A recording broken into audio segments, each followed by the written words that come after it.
आता पेट्रोलचा खर्च विसरा, घरी आणा इलेक्ट्रिक स्टायलिस्ट इलेक्ट्रिक गाडी। 100% भारतीय बनावटीची इलेक्ट्रिक्स ईव्ही इलेक्ट्रिक गाडी आता उपलब्ध। 5 वर्षांची वॉरंटी, आकर्षक कलर्स आणि स्पोर्ट्स डिझाइन। एकदा चार्ज करा आणि 100 ते 140 किलोमीटर पर्यंत रेंज। अत्याधुनिक सर्व्हिस सुविधा, लोन सुविधा सुद्धा उपलब्ध। आजच भेट द्या साई मोटर्स, किसान चौक, इचलकरंजी। संपर्क 93 73 27 57 52 किंवा 0230 299 77 66। नो पेट्रोल नो टेन्शन, इलेक्ट्रिकचा स्मार्ट पर्याय।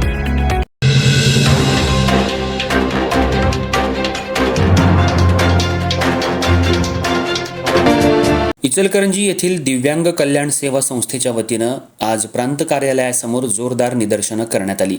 सुळकुड येथून शहरासाठी पाणी आणण्याच्या मागणीसाठी हे आंदोलन करण्यात आलं होतं। संस्थेचे संस्थापक अध्यक्ष अनिल पाटील यांच्या नेतृत्वाखाली हे आंदोलन पार पडलं।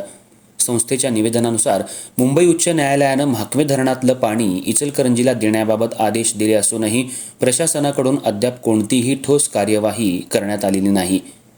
त्यामुळे नागरिकांमध्ये तीव्र नाराजी निर्माण झाली आहे। प्रशासनानं या प्रश्नाकडे दुर्लक्ष केल्याचा आरोप आंदोलनकर्त्यांनी केला। अनिल पाटील यांनी प्रशासनानं तात्काळ निर्णय न घेतल्यास आत्मदहन करण्याचा इशारा दिला होता। मात्र प्रशासनातील अधिकाऱ्यांनी त्यांची समजूत काढत आंदोलन मागे घेण्याची विनंती केली।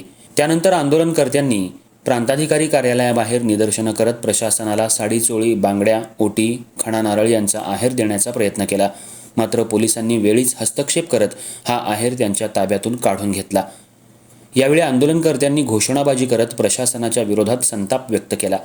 न्यायालयाचा आदेश असूनही अधिकारी काम करत नाहीत, त्यामुळे नागरिकांना आंदोलनाचा मार्ग स्वीकारावा लागतोय असं मत अनिल पाटील यांनी व्यक्त केलं। या आंदोलनामुळे प्रांत कार्यालय परिसरात काही काळ तणावाचं वातावरण निर्माण झालं होतं। पोलीस बंदोबस्तही मोठ्या प्रमाणात तैनात करण्यात आला होता। प्रशासनानं लवकरात लवकर पाणी प्रश्न सोडवावा, अन्यथा पुढील काळात तीव्र आंदोलन छेडण्यात येईल असा इशाराही संस्थेच्या वतीनं देण्यात आलाय। यावेळी संस्थेचे पदाधिकारी उपस्थित होते।